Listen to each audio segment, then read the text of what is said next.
Hello, friends. This is Dave Hurwitz, executive editor at ClassicsToday.com, here to talk to you about Boulez. Boulez conducting Schoenberg. I've been listening to a lot of Schoenberg lately and been enjoying it tremendously. I've wanted to do a talk on Schoenberg for some time, but I figured, I wanted, of course, to find an angle, and I noticed that this is still available. I do not understand how the record labels work. Stuff that you'd think would be enormously popular goes immediately out of print, whereas stuff that you think would sell one copy in 100 million years is still available. I don't know how well this is doing, but I'm happy to know that it's doing, and it's still available, and I'm really excited to talk about this. But before I do, first a word from our sponsor. I want to let you know that I've noticed that a lot of you, I don't know how people come to this channel or how they find it. I really don't. I mean, the analytics say a certain number of things. All I know is that if I put the word Mahler in the title, everybody sees it. So I may put Mahler in this title. I don't know. You'll know if I did. But the point is, I have a home page. My channel has a home page. It's just David Hurwitz YouTube. It's close enough. And on my homepage, I've got all 750 some odd videos organized into playlists. We have them organized by composer, by genre, by special series that I'm running, like miniature masterpieces. They're all there for you to browse. So please, if you come to this just because YouTube, the algorithm throws, some of my videos at you, please come to my homepage and have a look at all the stuff that's there. You may find all kinds of things that interest you. I just wanted to say that because it's a resource. It's available, and I hope you take advantage of it. And also, of course, subscribe to my channel when you see all the fabulous things that are there. Hundreds and hundreds of them. I can't believe it myself. Okay, now let's talk about Schoenberg, the name that strikes fear into the hearts of millions of music lovers. I want to tell you how I see him and how I get into him, because he's worth getting into. He's marvelous. Schoenberg is a difficult composer. Let's not kid ourselves. And all of his music is difficult. That's the easiest way to start. It is a mistake to say, well, there's the tonal stuff and then there's the atonal stuff.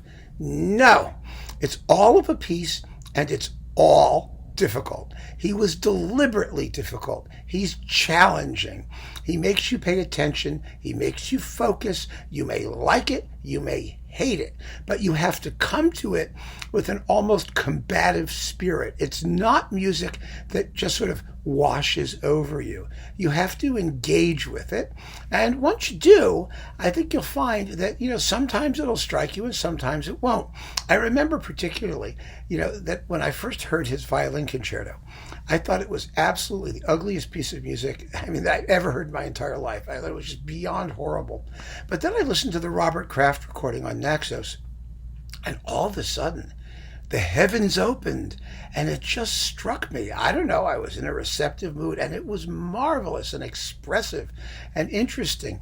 And so much of his music is that way. To this day, I detest Verklärte Nacht. It sounds to me like half an hour of chromatic sludge followed by a D major chord. That's me.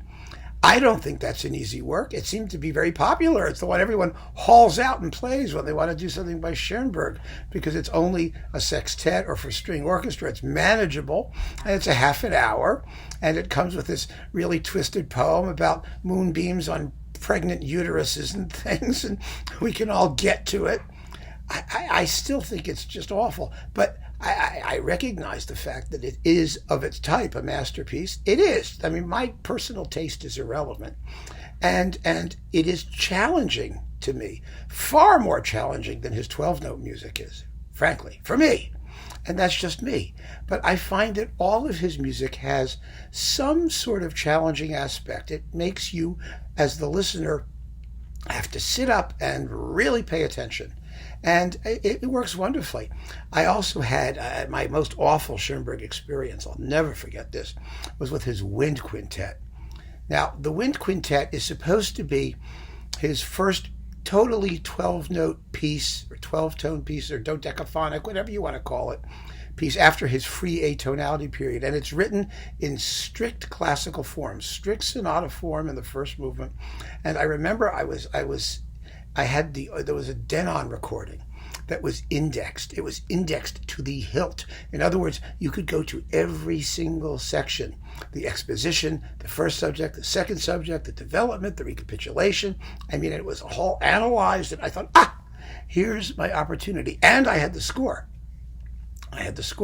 And so I put it on and I played, section by section. I played the exposition like 400,000 times until I had it memorized.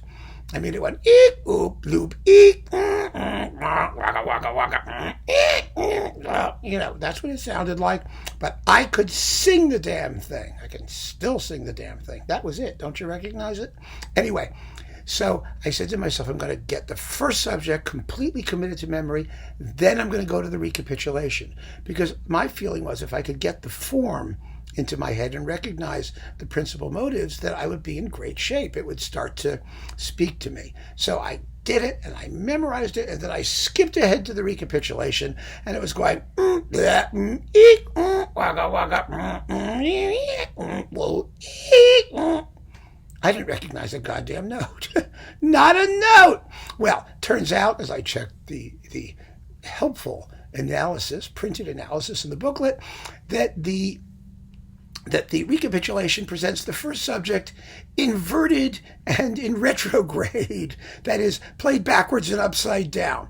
And when it's atonal to begin with, frankly, there's no way you're going to recognize it. And I just took that CD out of my player and frisbeed it out the window. I lived on the 5th floor of my apartment building at that time.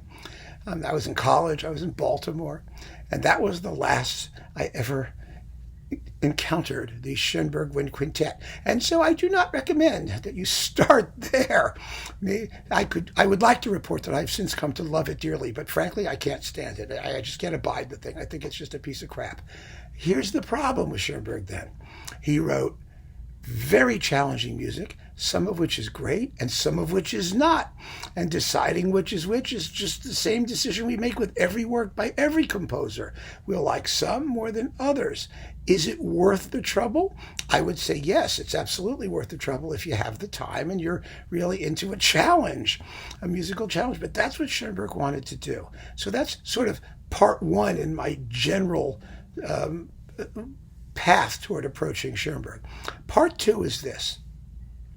Schoenberg is famous in musicological circles for his development of the idea, excuse me, my voice is going, of what they call a developing variation of some kind of thing or something like that, And what that means, no one really knows. He talked about it. He coined the term for his essay, Brahms the Progressive, where he thought that Brahms's music is based on thematic cells which gradually evolve and morph over the course of a movement.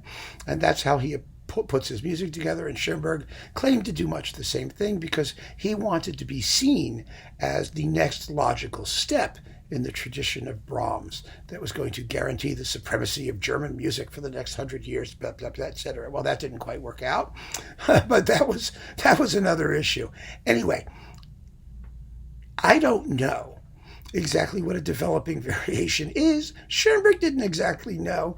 Nobody really knows, and it doesn't matter. What I want you to think of the concept of developing variation as his life's work. Because one of the fascinating things about Schoenberg is it doesn't matter whether his music is tonal or atonal, and he wrote music in both varieties up to the end of his life. Some tonal, some not tonal, some using the dodecaphonic method, the serial method that he developed, some not, using it with more or less strictness. But here's the point. He never repeated himself. Never.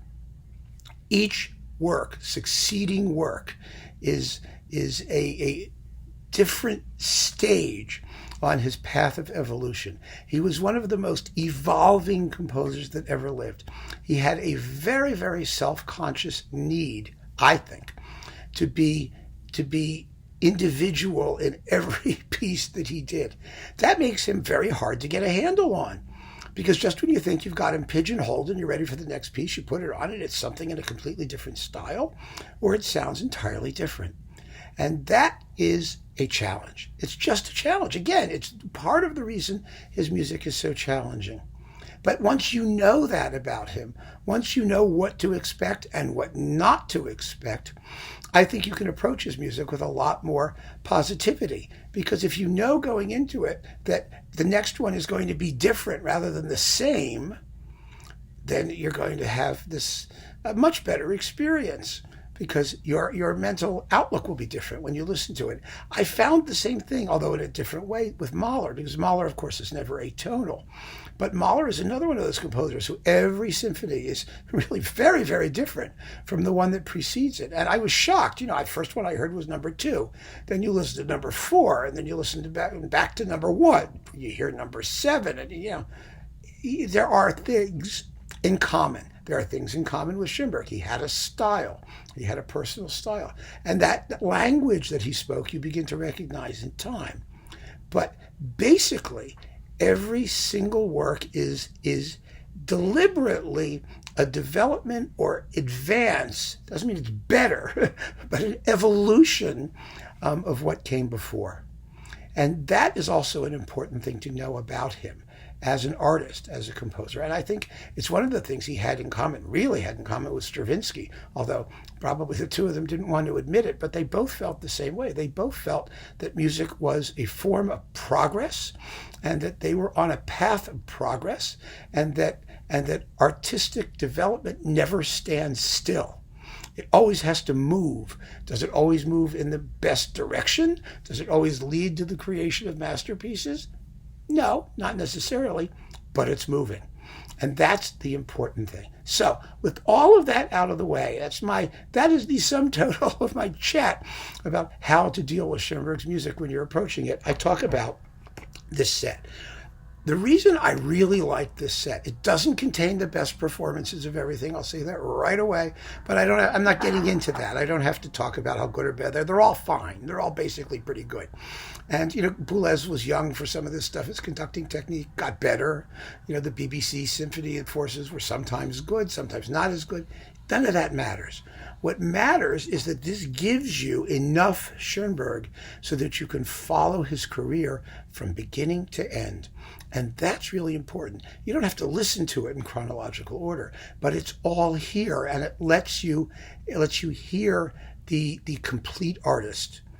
And really just taking the time to hear him complete on his own terms is, I think, the critical thing, the most important thing you can do. This has 11 CDs, and there are, every type of piece in here. And we're going to go through them one at a time, and I'll just give you the list so you know what's in here.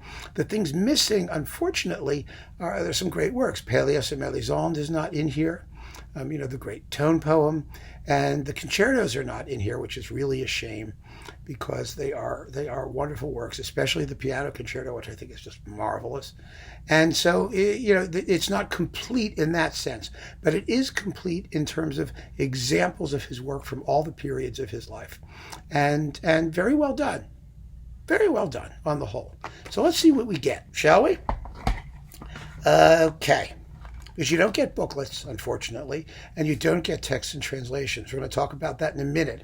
That's a big deal, trust me. Okay, disc 1, you get the suite for 2 clarinets, bass clarinet, violin, viola, cello, and piano, and the 3 pieces for chamber orchestra. Now, this is a rather short playing time, I think, isn't it? Well, what is it? Well, no, it's not so much, 50 minutes. I love the suite. I love the suite. It's just a cool piece. It really is. Oh, and you get Verklärte Nacht. There it is. Transfigure Night, which if you love, there it is. There's a million performances of it. This one's okay. It's actually one of the quicker ones, I think, isn't it? Yes, it's under 30 minutes. It's like 28 minutes or so, which is the faster the better as far as I'm concerned. But I like the suite. It's deliciously atonal and fun to listen to because, it consists of character pieces. And, the character is a theme and variations and a jig and, that kind of stuff. So it gives you an anchor, and you get to hear Schoenberg's take on pieces that would be otherwise rather well known had they not been written in this style. And I think that they're fun. I think it's a fun piece. And the three pieces for chamber orchestra are teeny, teeny, teeny, teeny, tiny little fragments, which are fun to listen to. Okay, and if you like for clarinet, well, go for it. Disc 2. The Serenade. Oh, it was a fabulous piece. I love this piece. So this is for clarinet, bass clarinet, mandolin, guitar, Mahler 7, mandolin and guitar, violin, viola, cello, and a deep male voice because it has a song, and it's just tremendous. You also get the 5 pieces for orchestra, which is a masterpiece by any standard of early 20th century impressionistic atonality. It's just a wonderful, wonderful atmospheric work. And the Ode to Napoleon Bonaparte, which is pretty horripilating for string quartet and piano and voice. It's really kind of cool too. I want to read a review of a recording, an early recording from 1950 of the Serenade. Just one of the first record reviews of major Schoenberg works. Its first performance, I think, on disc, its first recording, and I just think this is very interesting. When I was digging around in researches, I found this review, and I want you to hear it because it's very surprising. Hang on a second. Here we go. You ready? Here it is. Written in 1923. By the way, this is the performance directed by Dmitri Mitropoulos, with a whole constellation of people, including Louis Krasner and other famous artists of the day. Written in 1923, this brilliant work was recently given its first performance in 24 seasons by the International Society for Contemporary Music. It consists of a march, minuet variations, a Petrarch sonnet, that I might my vengeance soon be flaunting. Doesn't that sound like fun? Dance scene, song without words, and a finale. In clarity and quality, the textures are extraordinary, and the sonnet may remind you of Tarquinius in Britten's The Rape of Lucretia. If you can't locate Esoteric Records, that's the label, the local distributor is K.O. Asher, Hyde Park, 1418 Hyde Park Boulevard. It's a capsule review. And the person writing that capsule review is none other than the Wicked Witch of the Midwest, Claudia Cassidy. She who is vilified for having attacked so many music directors of the Chicago Symphony, including Raphael Kubelik before Reiner. And I say this I read this because in my research, in my talk about Claudia Cassidy, one of the things that I found fascinating about her is that her entire career rests on how she dissed certain performers, but she had unbelievably Catholic musical tastes, and she loved this Schoenberg piece, the Serenade. She loved the piano concerto. She saw the premiere under Leopold Stokowski in New York with Edward Steuermann. So she was quite fascinating when it came to her appraisal of various kinds of musical repertoire.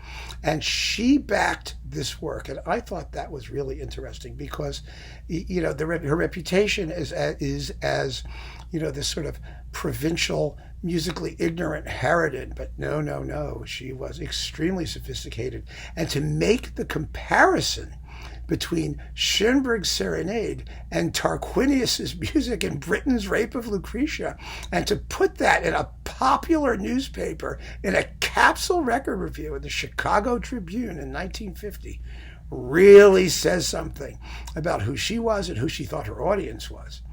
I find that fascinating and and worthy of the piece. Really worthy of the piece. So that's that disc. But I wanted to throw in that little bit of discographic history because I just think it's fascinating. Fascinating. All right. CD3. We get Die glückliche Hand. Oh, is that demented? That's a 20-minute opera about a guy with a monster on his back. It turns out to be his girlfriend who leaves him for another guy, and then she comes back to him, and he's happy. But then, as soon as he turns to her, she leaves him again, and there's this sledgehammer that keeps pounding down on him, like with the giant arm that tries to crush him, and a rock that falls on him, and it's basically the title basically means fate, the hand of fate, and it's just, unbelievably expressionistic and way too serious, and to the point of being comical, and I love it. I just love it. It's nuts. It's just nuts. And then the orchestral variations, which are extremely difficult to play and extremely difficult to listen to, which you won't hear a thing of a variation in it, but are texturally fascinating, absolutely fascinating. And then let's see what else we have. Verklärte Nacht again. Yes, this is the version for string orchestra as opposed to the sextet version. Can't have too many of those, I suppose, right? CD4, Erwartung. Oh, God, that's a masterpiece.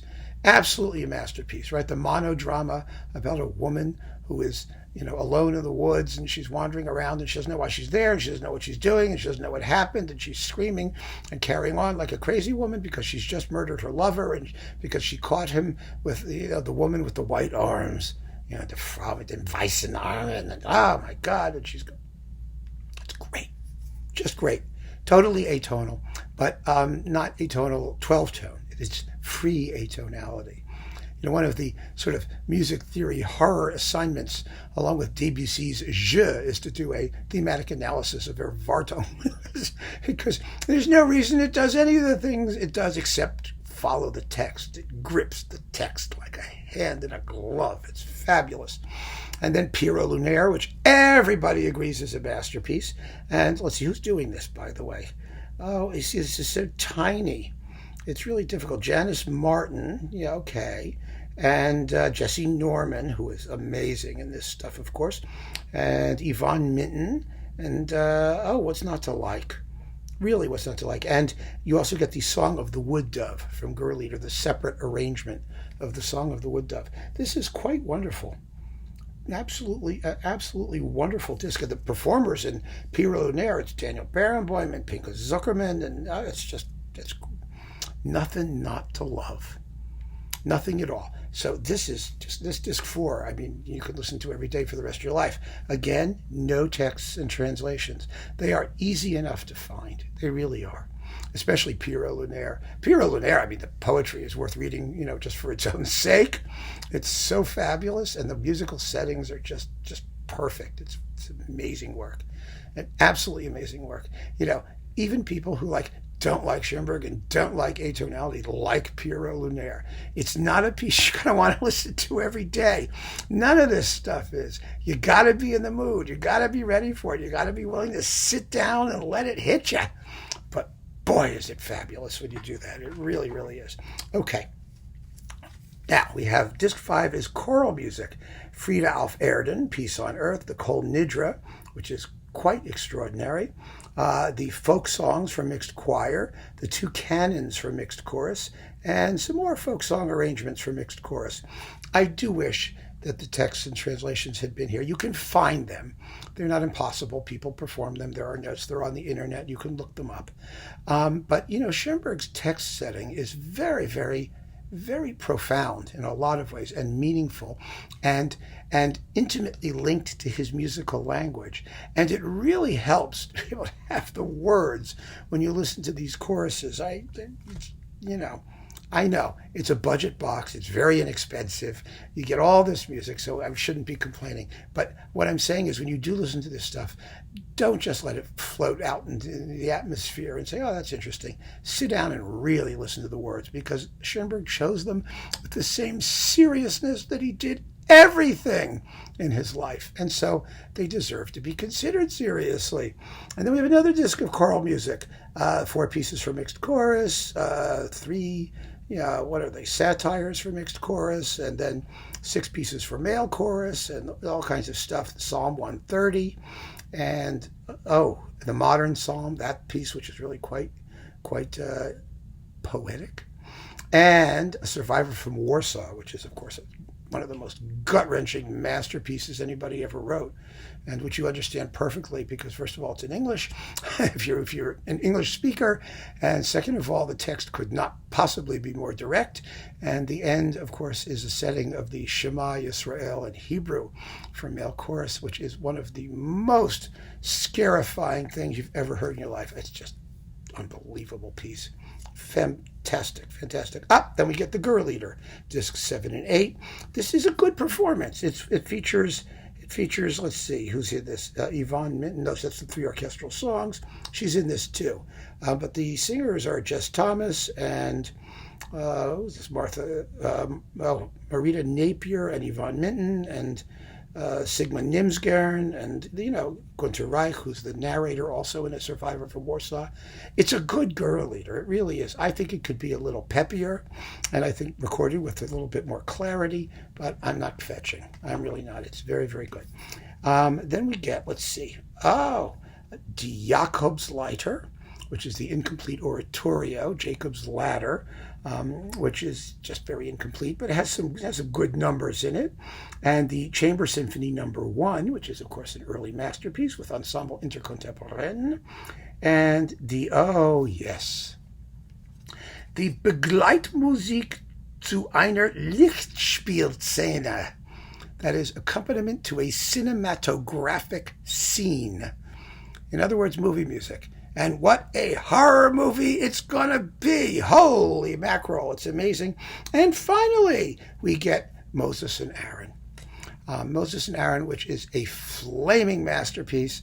Everybody knows it is. You'll find the libretto. It's easy to get. It's just a great piece. One of the most wonderful musical experiences of my life was when the New York City Opera did Moses and Aaron. And everybody went because it was such a novelty. I mean, it was packed. I was thrilled to go and see that, it was absolutely sold out for every performance. And you might think that it doesn't work at all, but it does. It really works on stage, and it was unbelievably gripping. And the fact that it was atonal, I mean, who cares? You follow the words, and it just grabs you by the throat, and it doesn't let go. The very opening, with the voice of the burning bush, with a bunch of voices in the orchestra that are chanting and singing, and holy cow! And the golden calf scene, my God, it's one of the best orgies in all of music. Absolutely fabulous. And you also get the second chamber symphony at the end of this, which is just tremendous. I mean, I'm not going into casts and soloists in any detail. All I'm saying, because this is really about Schoenberg, and as I said, all of the performances are really quite good, and certainly conveying what you need to know of the music, and to know whether you're going to like it or not, or whether you want to hear other versions, which shouldn't be too hard to find. So, my sum total recommendation is that if you don't have this already, you really should. You really should get it. It's for serious record collectors and serious music lovers. And a guy like Schoenberg, who took himself very seriously, conducted by a guy Boulez, who also took himself very seriously. It's serious, but good serious, really good serious. And I just think this is marvelous music, and it's definitely worth your consideration. So keep on listening, folks. Thanks for joining me. Take care.